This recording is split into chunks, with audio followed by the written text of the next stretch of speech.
All students, class 11th students जो भी आप सभी तैयारी कर रहे हैं त्रैमासिक परीक्षा की, तो सभी के लिए यहाँ पे जो सॉल्यूशन है त्रैमासिक परीक्षा के इम्पोर्टेंट क्वेश्चन का, उसकी पीडीएफ यहाँ पे जनरेट की गई है। तो पीडीएफ जनरेट की गई है, उस पीडीएफ के माध्यम से सभी क्वेश्चन सिर्फ वही क्वेश्चन यहाँ पे रखे गए हैं और उनमें से भी मैं आपको मोस्ट इम्पॉर्टेंट जो क्वेश्चन है उनको टिक करवा रहा हूँ। तो पीडीएफ तो आपको टेलीग्राम पर भी मिल जाएगी, लेकिन यहाँ पे इस पीडीएफ में भी आपको कुछ मोस्ट इम्पॉर्टेंट क्वेश्चन है उनको आप देख लीजिएगा। उन क्वेश्चन को आपको बहुत अच्छे से ना याद करके रखना है। चलिएगा, तो यहाँ पे इससे पहले एक नज़र यहाँ पे डाल देते हैं।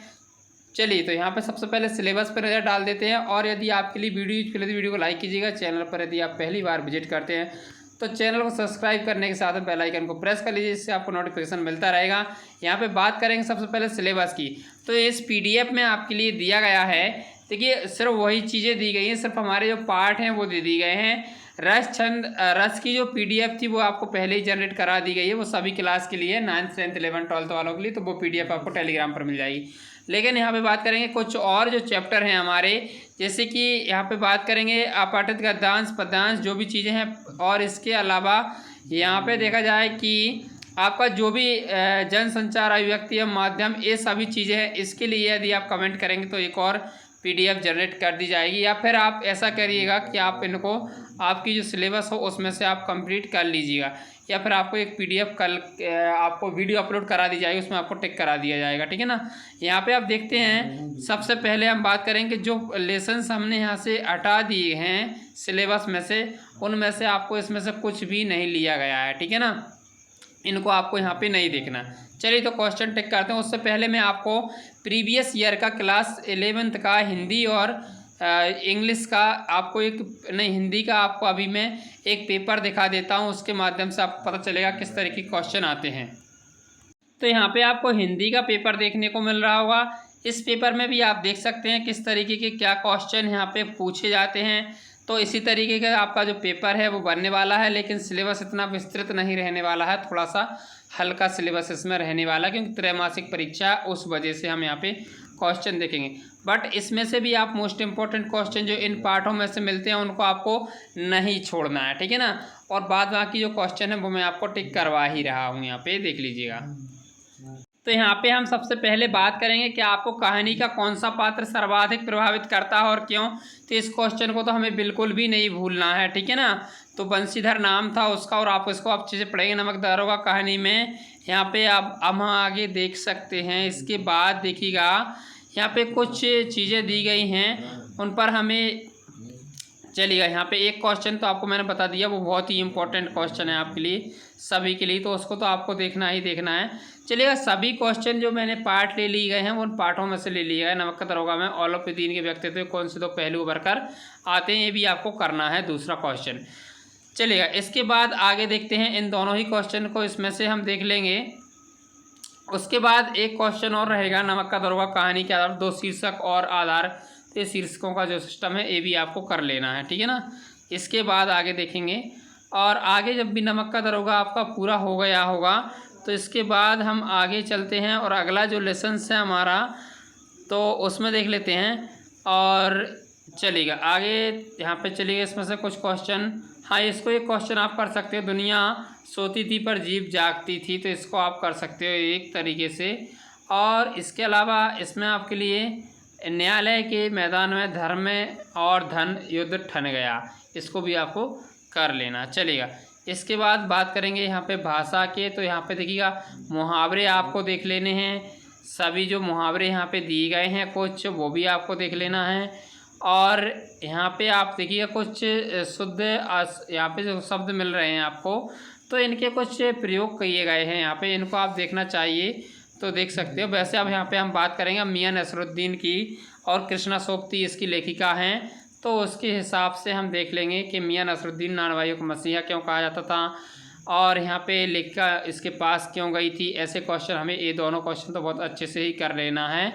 और इसके बाद का जो क्वेश्चन है आपको, बादशाह का प्रसंग का नाम आते ही दिलचस्पी खत्म हो गई, ये भी आपको कर लेना है। चलिएगा, इसके बाद कौन सी बातें अच्छी लगी, इसको भी आपको करना है। चलिएगा, इसके बाद आगे चलते हैं, और आगे यहाँ पे देखेंगे भाषा की बात। तो भाषा की बात में भी आपके लिए कुछ चीज़ें मिल जाएंगी, उनको तो आपको पढ़ ही लेना है। अब यहाँ पे आगे चलते हैं। धनराम औ का अब आ गया आपका गलता लोहा जो पाठ है आपका, उसके आधार पे यहाँ पे देखिएगा धनराम को अपना प्रतिद्वंदी क्यों नहीं समझता था और यहाँ पे किस व्यवहार में आश्चर्य और क्यों, ये आप दोनों ही क्वेश्चन इनको अच्छे से कर लेंगे। चलिएगा कहानी इसके बाद में आगे देख लीजिएगा।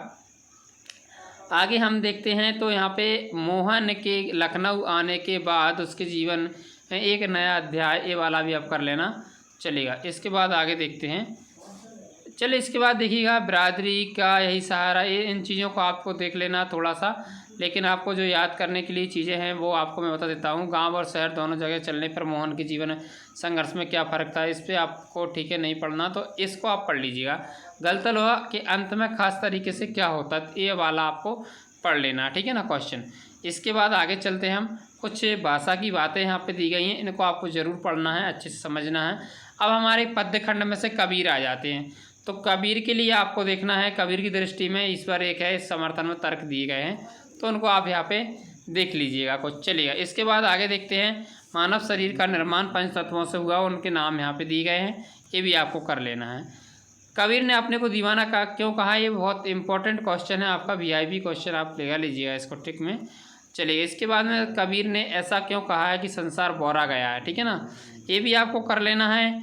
कबीर के नियमों और धर्म पालन के लोगों की कमियों की ओर संकेत की, ये भी आपको कर लेना। तो कबीर के सभी क्वेश्चन आपके लिए बहुत यूजफुल हैं। एक क्वेश्चन आपको और करना है, चलेगा ये वाला। टोपी पहरे माला पहरे छाप तिलक अनुमाना, साखी शब्दई गावत भूले आत्म खबर न जाना, तो इन पंक्तियों के बारे में भी आपको यहाँ पे पढ़ लेना, ठीक है ना, समझ लेना है। और इसके बाद आगे देखते हैं। पथिक आता है आपका, और पथिक आपका राम नरेश त्रिपाठी का है, तो यहाँ पे आपको इनको पढ़ लेना है, पहला क्वेश्चन पढ़ना ही है। और इसके बाद में आगे चलते हैं हम, और आगे जो क्वेश्चन दिया गया है आपको, कैसी मनोहर उज्ज्वल है यह प्रेम कहानी, जी में है अक्षर बन इसके बनूं विश्व की वाणी, इसको आप कर सकते हैं, इसके आशय स्पष्ट करने थे, ठीक है। उसके बाद में आगे देख लीजिएगा थोड़ा सा, यहाँ पे आपके लिए आगे देखने को मिलेगा। तो कुछ समुद्र को देखकर आपके मन में क्या भाव उठते हैं, अपने शब्दों में लिख लीजिएगा, तो इसको मत कीजिएगा, ठीक है। चलिए इसके बाद आगे क्वेश्चन निकालते हैं। क्वेश्चन यहाँ पे देख लीजिएगा, कुछ ऐसे क्वेश्चन दिए हैं आपके सामने, एक संकेत मंकेत, तो इनको आपको पढ़ लेना, ठीक है ना। कविता किसान की पीड़ा की अब आँखें आ चुकी हैं यहाँ पे, और बे आँखें हैं आपकी सुमित्रा नंदन पंत, तो यहाँ पे आप कविता किसान की पीड़ा के जिम्मेदार किसको बताया, इस तरीके से आप देख सकते हैं।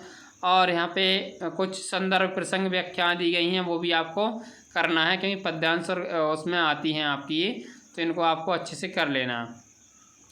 इसका उत्तर आपको कर लेना है, घर में विधवा रही पतोहू, इस तरीके से इसको भी आपको कर लेना है। चलिएगा इसके बाद कृषि व्यवसाय पलायन के क्या कारण हो सकते हैं, वो कारण आपको यहाँ पे देख लेना है। और पानी के रात गिरने और प्राण मन गिरने से आपका भवानी प्रसाद मिश्र का आ गया है घर की याद। और मायके से बहन आई कवि के परिताप का घर क्यों कहा है, इसको भी आपको कर लेना है। पिता के व्यक्तित्व की कौन सी विशेषताओं को घेरा गया है, भी आपको कर लेना है क्वेश्चन। इसके बाद में कुछ इंपॉर्टेंट आपके लिए यहाँ पे देखने को मिल जाएंगे, कविता के अंतिम पंक्तियों में आपको इसको नहीं पढ़ना है बिल्कुल भी। चलिएगा अब आता है आपका, और यहाँ पे हम बात करेंगे अब लता मंगेशकर की, जो कि बितान से हैं आपकी, और इनका कुमार गंधर्व में लिखा पाठ, तो इनकी कुछ विशेषता हैं वो आपको यहाँ पे कर लेनी है। उसके अलावा आपका जो चित्रपट संगीत और सुगम संगीत, इसमें जो अंतर दिए गए हैं आपका, तो उनको भी आपको यहाँ पे कर लेना है। इसके अलावा चलिए ये वाला क्वेश्चन है आपको। चलिए इसके बाद आगे देख सकते हैं आप यहाँ पे, तो यहाँ पे आपकी राजस्थान की रजत बूंदें, यानी ये जो अध्याय है इसके माध्यम से आपको यहाँ पे पहला कुई वाला करना है। और दूसरा देखिएगा अगला है आपका क्वेश्चन, निजी होते हुए सार्वजनिक कुइयों के समाज के अंकुश लगा रहता है, ये वाला कर लेना है। और आपका यहाँ पे बहुत इंपॉर्टेंट जो क्वेश्चन है आपका पांचवा, ये वाला भी आपको कर, पालर पानी, पाताल पानी और रिजानी पानी, इनके बारे में समझना। चलिएगा तो आई होप वीडियो आपके लिए बहुत यूजफुल रही होगी। यहाँ पे आपके लिए नीचे PDF में दिए गए हैं, ये आपको हटाया गया सिलेबस दिया गया है हिंदी का, और ये आपको जो सिलेबस था अभी इसके लिए सिलेबस वो दिया गया है। Thanks for watching.